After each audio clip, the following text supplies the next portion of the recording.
I'm Lauren Green, and you're in the strategy room. Stalled negotiations over Iran's nuclear program are lowering any chances that six world powers and Tehran can come to an agreement before the self-imposed March 31st deadline. Both sides continue to have reservations over finding a compromise on several issues, including nuclear development and sanctions. And joining us to discuss are Tzvi Kahn from the Foreign Policy Initiative and James Robbins with the American Foreign Policy Council. Welcome to you both. Thank you. Tzvi, let me start with you. What are some of the main sticking points in the negotiations? Well, there are two main sticking points. Number one relates to the extent that Iran will be able to maintain its nuclear capacity. And number two will be the extent to which the rate at which Iran's sanctions on Iran will be relieved. When we think of Iran's nuclear capacity, there are two main components to it. Number one is its uranium enrichment program, and the number two is its plutonium path to the bomb. These are the two main ways that Iran can develop a nuclear weapon. So the question will be, will Iran be able to maintain its heavy water reactor, which is the main pathway to which it could develop plutonium? And number two, what will be the extent of its nuclear enrichment program? Now, we've already heard reports that the administration is prepared to allow Iran to maintain up to 6,500 centrifuges. Will the United States and the P5+1 adhere to that limit? Those are questions that remain to be seen.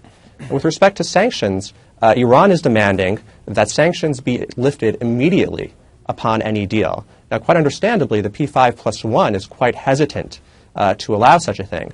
They claim that they want to see Iran sanctions lifted gradually, such that the United States and its partners would have the ability to verify any nuclear breakout and respond in kind. So I think over the next few days and weeks, what we're going to see in the negotiations are an effort to really reach some sort of compromise on those issues. You know, James, one of the things that Bibi Netanyahu warned the West about was never trusting Iran. And Iran maintains its nuclear program is for peaceful purposes. How will the West then guarantee that or make sure that that is the case? Well, we don't know yet what the verification regime for this agreement is going to be. The Iranians do not want it to be intrusive. They just want to be monitored like any other country. But already, even under the Non-Proliferation Treaty, where Iran is already monitored, the United Nations has seen Iran doing things that are very questionable, things that might already be violations of that treaty. The Iranians only allow certain of their facilities to be inspected. They don't allow everything to be inspected. So will this new agreement allow blanket access to everything that they have, or will the Iranians say, well, we're going to make this agreement, but you still can't look at everything we have and you still can't see what we're doing? If that's the case, then we have no reason to trust them, because why are they keeping it secret? Well, Tzvi, this is one issue that, again, I have to bring back Bibi Netanyahu talked about in terms of how long can you trust Iran, even if the sanctions are lifted today, for how long? I mean, Iran has a much longer view on history and the future than the American politicians. Tzvi? That's exactly right. The truth is there's very little reason to trust Iran. And to illustrate that point, you can only look at what's been happening over the last 2 years since November 2013, since the interim agreement was first reached. Iran has repeatedly accelerated its nuclear program during that time as the negotiations were taking place.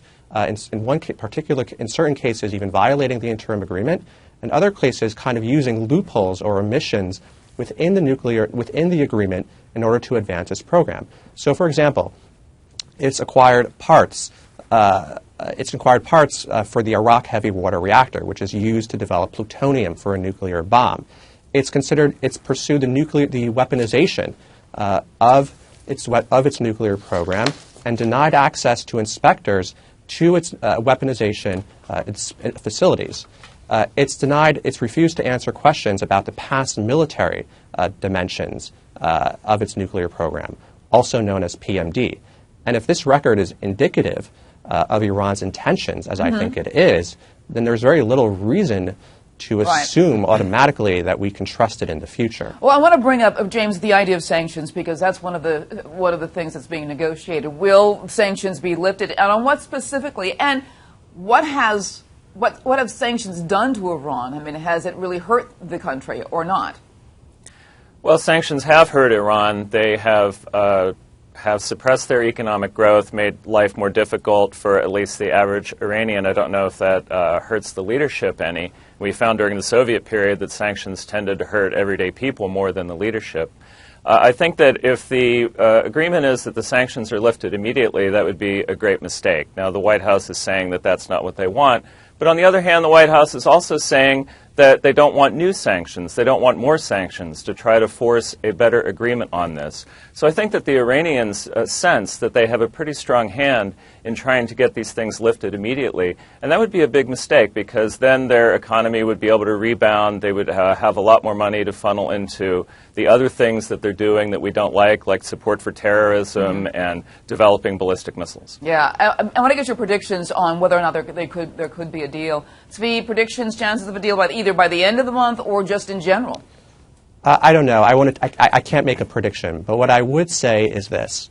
If there is a deal, it would be a deal that would involve us moving far closer to their positions on the issues than they're moving closer to ours. And the reason I say this is because throughout the negotiations, the United States and its partners in these negotiations have really defined compliance down.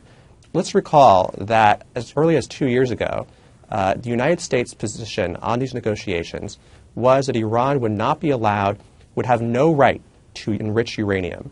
Today, the United States has conceded that point and now allows Iran to have at least up to 6,500 centrifuges, according to reports. I want to get James' predictions on this as well. We've kind of got to the end of our time limit here, but James, your predictions on whether or not there's going to be a deal by the end of the month, or even in general. Well, they already moved. This is the third time that they've moved the timeline. They just moved it a week. I think they're going to move it another 3 months, and in part because the Iranians keep increasing their demands. I think in the end, the Iranians may be the ones who scuttle this agreement. Very interesting stuff. All right, Tzvi and James, thank you very much for joining us. You want to check out foxnews.com for more on the Iran nuclear talks. I'm Lauren Green, and thanks for watching.